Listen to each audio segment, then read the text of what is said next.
Hello, Nigerians. This actually is just the rant of a passionate nation builder. However, I hope it helps with your decision making in the coming elections. So I recollect clearly in 2015 when political power shifted from the PDP party to the APC. Many Nigerians celebrated, hoping to experience a new lease of life, especially as it had to do with a now different leadership ideology and approach to governance at the federal level.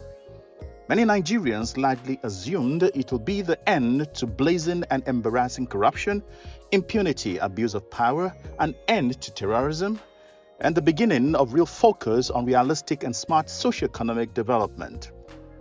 Many Nigerians saw in the newly elected president a man with zero tolerance for corruption based on his antecedents and track record.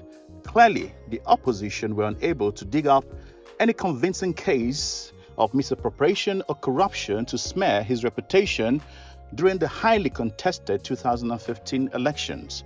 So many people believed in Megaskia. On May 29th, 2015, the day of the handover, after presenting his famous acceptance speech of for everybody and for nobody and all that, I'm sure we all remember. As a guest analyst on Channels Television on that day, I stated my opinion clearly that the new president's plan to empower the poor, economic diversification into agriculture, massive investment in infrastructure, and intense fight against corruption were all good and gallant. However, the priority of his administration, at least at the start, should be a deliberate and strategic effort to regain the trust of Nigerians in democracy. My view was the older generation of Nigerians who experienced the leadership of the military saw largely an oppressive, abusive, and dictatorial system.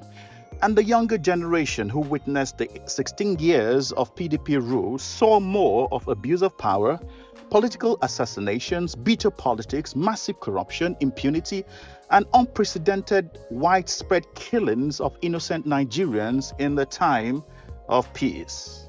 It was the first time in our history suicide bombings, group kidnappings, and terrorism made daily headlines in Nigeria. Consequently, Nigerians in general couldn't relate or comprehend the true gains and benefits of a democracy. The power change from the military to civilians was yet to make any positive or praiseworthy meaning to everyday Nigerians. The social injustice and letdowns, the oppression, the corruption, economic crisis, insecurity, global embarrassment, and leadership indiscipline seem to have worsened with the civilians in the democracy. I mean, a former governor at a point actually dressed up as a woman to escape arrest, and he ran back to Nigeria and nothing happened. We all just laughed about the matter. I believe Nigerians before 2015 didn't see any tangible gains of democracy leadership. That democratic leadership, we didn't see anything. Some even suggested they fared better under the military dictatorship. Like I stated in the studio, the Channels Television studio on that day of handover, the mindset of Nigerians in 2015 required a renewal of hope and trust in democracy, followed by deliberate government actions that will clearly prioritize the welfare and well-being of most citizens. I said so on that day in the studio. I believe any form of leadership that would not prioritize the comfort of the followers will eventually suffer from protest, disregard, sabotage, and apathy. Any leadership decision that expects the people to pay for the recklessness and irresponsibility of past leaders will hardly be popular, especially when those who seem to be criminally responsible for the pains of the people are still walking free and having a say. I believe true democracy is not just about people's rights, it's more about what is right. Every constitution is limited and can be flawed, hence the regular need for amendments. Therefore, if the legal rights of accused public office holders is standing in the way of what is truly right and fair to the nation, then such a matter should be tendered through the media and other effective avenues to the court of public opinion and allow public debate, pressure groups, and popular opinion carry the day. I figure that's how the game is really played in other climes. Owning and killing slaves, for example, was the constitutional right of slave owners back in the days in the United States and in Europe and some parts of South America. But it obviously was not right. Hence, strong advocacies, rife democratic debates, legal protest, and the court of public opinion successfully expunged this wicked right from the Constitution in America and in Europe and the Americas, and the trade in slave essentially came to an end. That's how it's done. Apartheid.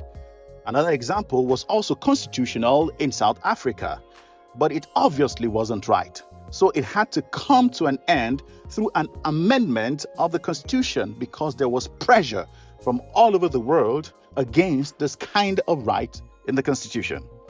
The law does not own the people, ladies and gentlemen. The people own the law. So the law cannot control the people. No, the people should amend the law to work for them. People can hence review the law to create room for what is truly right. In my opinion, asking ordinary Nigerians to keep sacrificing for a better Nigeria in every way possible when the suspects who glaringly stole and mismanaged their public offices are walking free and still having a say based on so-called constitutional rights can be considered an insult and a disregard to the people of this great nation.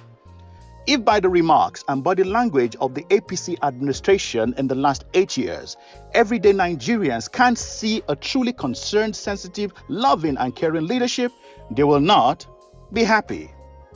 If, with the economic policies introduced and implemented, the implication is still a greater sacrifice demanded from the already tired, bleeding and dying masses, then the people could as well insinuate the leadership has failed them. Who cares about the billions of dollars invested into a second Niger bridge when the people in 8 years still don't have regular power supply anywhere? How can railroads and railways impress anyone when it perhaps came at the expense of a functioning refinery that would drastically reduce the cost of petrol, addressing a very important need in the life of all Nigerians? I think more Nigerians will appreciate and be grateful for cheaper petrol than railway lines. The number of people that would travel regularly by rail may not today account for 10% of those who need affordable petrol, kerosene, and gas.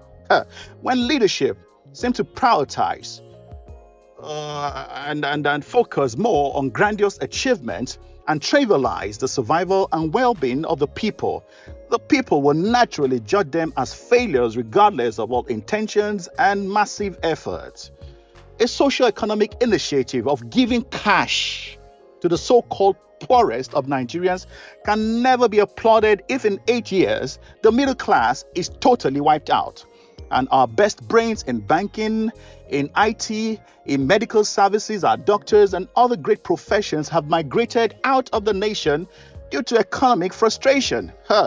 When the basic needs of food, clothing, shelter, and security have become much more difficult to afford under the current administration, and those who clearly are suspects of public looting and theft for years walk and talk freely in the society, no matter the amount of government borrowing and investment in essential infrastructure, such administration would rarely be commended by the people. Democracy is primarily about the well-being of the people, not huge infrastructure at the expense of the people. If not, the infrastructure might consequently be destroyed by these people. The NSAS episode is a classic example. I personally do not think a second Niger bridge is more important to Nigerians than new refineries providing cheap petrol, cooking gas, and kerosene to the people. And I do not think railways and trains are more important to the people than uninterrupted power supply. And I do not think giving raw cash to the poorest of Nigerians is wiser than empowering SMEs to grow and employ the so-called poorest Nigerians. In 8 years, we still don't have affordable fuel. In 8 years, we still don't have regular power supply. But we have a new beautiful bridge in the east most Nigerians will never use probably. Railway lines and trains many Nigerians don't really need. And beautiful airports when most Nigerians today can no longer afford to fly. Nigerians today are still suffering so much based on the scarcity and cost of imported fuel. Could the federal government, state governments, and other private individuals be permitted to build refineries and make available these essential products at affordable rates? If not, why not? If Dangote can, why can't the federal government build a new one? Why can't state governments be permitted to build as well? You see, the people are really tired and confused. We're really tired and we're confused. My fellow Nigerians, another election is by the corner. Now listen, it's not about a popular candidate. No. Listen, it's not about a political party. It's not about a political party. It's not about a tribe or religion or even track record. It's about that leader with the audacity, the courage, the power, and deep desire to prioritize the needs of everyday Nigerians and deliver. Enough said. My name is Muyo Afolabi. Have a nice day.